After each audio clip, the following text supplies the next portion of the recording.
Hey guys, this is Gaijin Hunter and welcome to part 3 of checking out the new moves in the training facility in the Iceborne beta.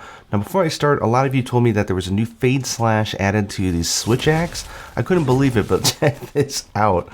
So after an axe move, you can hold back on your analog stick and hit circle, and it does this awesome fade slash, and from there you can do all sorts of stuff like a morph slash or downward chop. It is amazing. You can even mix this with that morph slash with the sword, which is backwards, and this really just helps the mobility of the switch axe even that much more. I think it's crazy. Okay, now let's check out the rest of the weapons. First up, we have the charge blade, everyone's favorite beat stick, and this weapon definitely got a pretty cool upgrade as well. So with the sword out, if you hold L2, you'll notice you do have your slinger and your claw shot. Let's go ahead and do the claw shot and see what it does.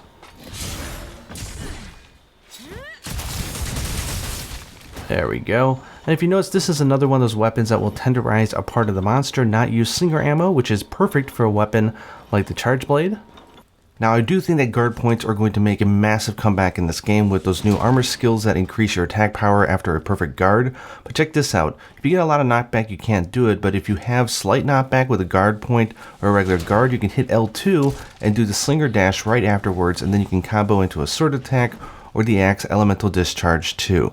This is just going to make guard points that much more powerful, and I can't wait to see what people do with it. But I want to show you the most important addition they made, which is a new buff for the axe head. The way you do this is the same way that you do like the other one, where you sort of charge your shield by canceling out of the super amped discharge. Now instead of hitting R2 to cancel out of it, we're going to hit L2 and watch what happens. We now got a pizza cutter of a blade, so every time you hit with the axe, it's going to do more hits than normal because that shield is revving around like a razor blade. It's absolutely fascinating to look at, and it does last longer if you have an elemental file and shorter if you have an impact, so I think that's their way of trying to balance the imbalance between those two types. It's super cool. It looks great. Definitely inspired by that move from Monster Hunter Generations. Okay, moving on, we have the insect glaive. Now this one is another very interesting one because the abilities it can do are very unique. Holding L2, we do have the ability to aim our slinger. If we tap R3, we get the normal claw shot and the fire slinger. So let's go ahead and see what the claw shot looks like. For this one, it is just one that drops slinger ammo, and you'll see why that's important in a second. Because the slinger ammo in this game, if it's red, it does a power-up attack to your Kinsect, and if it's one that you pick up, it powers up their stamina. So let's go ahead and pick that up, and at any time you can hold L2, and if you notice here, press triangle and circle, and it will charge your Kinsect with one of your ammos. It doesn't even use all of it. So we just used one bomb pod, and now our Kinsect is glowing red. It gets increased attack power, which is great. And it also will, if you have it going off for dust, it'll harvest dust much faster than normal, which is pretty cool. Now if we want to go and we grab one of the slinger ammos that you can collect from the field and we charge our Kinsect, it's a different type of buff. And here you notice now it is orange. And what this does is that the duration of the extracts that it picks up will actually be longer than normal, which is just crazy. And the Kinsect does get additional stamina, so you can send it out and back and back and out over and over again. If you notice here also, the Kinsect in a buff state can pick up 2 colors instead of 1 before it has to come back.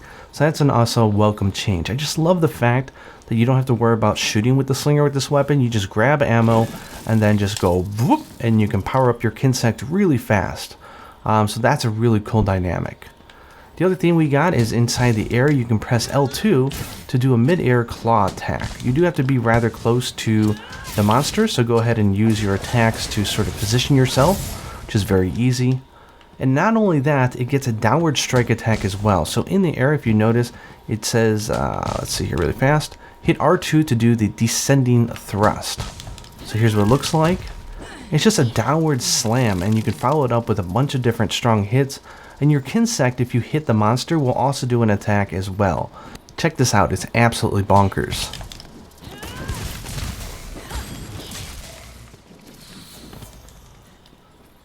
Yeah, so watch my Kinsect. It's actually picking up tons of stuff as I do this attack.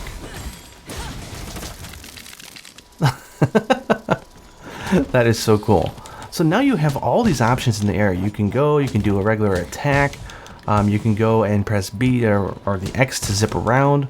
You can press circle to zip forward with an attack. And now you can press R2 to go straight downward. This is truly the king of the air. It's just ridiculous. I think people are going to really love this buff. Okay, moving on to the bow. This is a rather simplistic one, but with the bow, obviously you can press R2 to charge and shoot with your arrow, but if you hold L2, you notice you now have an option to switch between the bow mode, or you can press R3, and you are now in that slinger mode. Slinger mode has, of course, the slinger, R2, or you can do the claw shot, which we'll do here.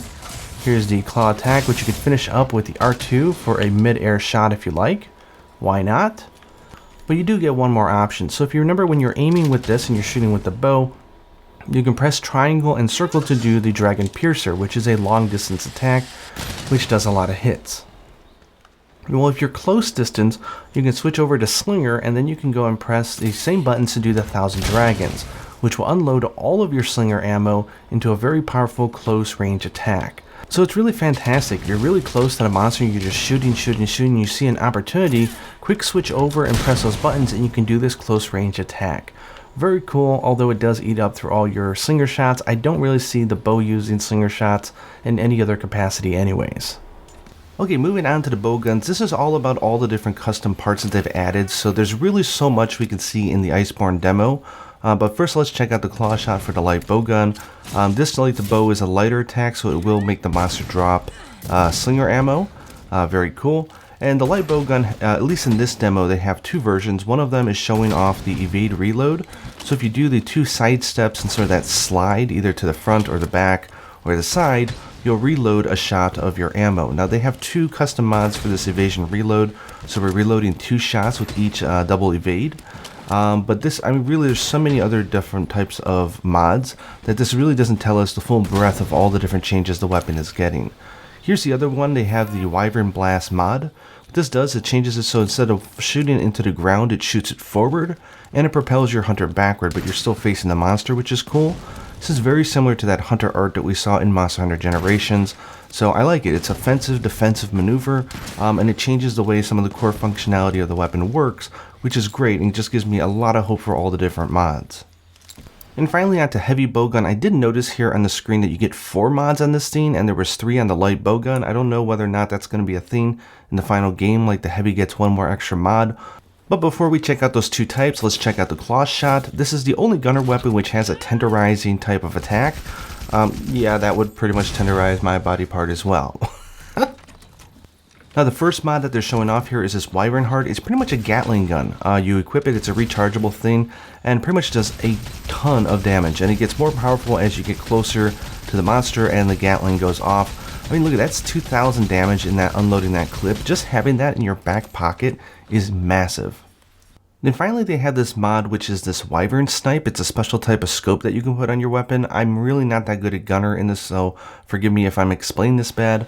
But you can go ahead and you can equip this special ammo, and then you get a single sniper shot, which is much more powerful than if you hit it normal, and you can shoot it at greater distance. Okay, so just waiting for my special scope ammo to recharge. Going to turn on the special scope, adjust my aiming so that it hits that orange. I'm going to shoot a normal level 3 shot, which is not that powerful standalone, but watch how much damage it does with the special scope Wyvern Snipe on. Boom, 805. That is a healthy amount of damage. Very interested to see how all the different ammo reacts with this type of shot. But really, more than anything, I'm just excited that we might get to see some Team Darkside videos of them using that Wyvern Heart, that first Gatling gun, and going ham on a monster. So that pretty much covers it. Now I know I probably missed some stuff. This is just me playing the beta as it's available now and showing off moves that I noticed. So I'm sure there's some new stuff that we'll notice that I didn't see or is in the game but not in the beta. But overall my thoughts are I love the claw and the slinger. I think they're interesting mechanics. They work universal across all the weapons, so I think that the director made a good choice in choosing these as the way to expand the action. I am very much looking forward to the master rank monsters and seeing how they can punish hunters, because right now, and this happens with every single Monster Hunter game, it starts off we're all like, oh my gosh, the hunters are overpowered, the monsters have no chance. But once we actually get into the game, we realize that the monsters are a lot faster, bigger, and hit harder than ever before. So I think ultimately it'll balance out, especially considering this is a G rank expansion, so to say, but they're calling it master rank. I have full trust in this team. They've never let us down before. As far as the weapons, all of them are really good. I'm not a gun lancer, so I feel iffy about the weapon, but that might just be me. But overall, I love the hammer. I might main it because I find it so simple and fun. But all the weapons, like the insect blade, the switch axe, the lance, sword and shield, like all the weapons I know and love the most, really got some great updates. Longsword I think is a little too good, and I think we're going to see a lot of longsword players on longsword greatsword because the damage output is just going to be insanity. Anyways, all in all, great beta. Can't wait to see if they do something different with beta 2, which will be available to all PlayStation 4 members, but we'll have to wait and see. Hope you guys enjoyed checking out these weapons with me, and until next time, happy hunting.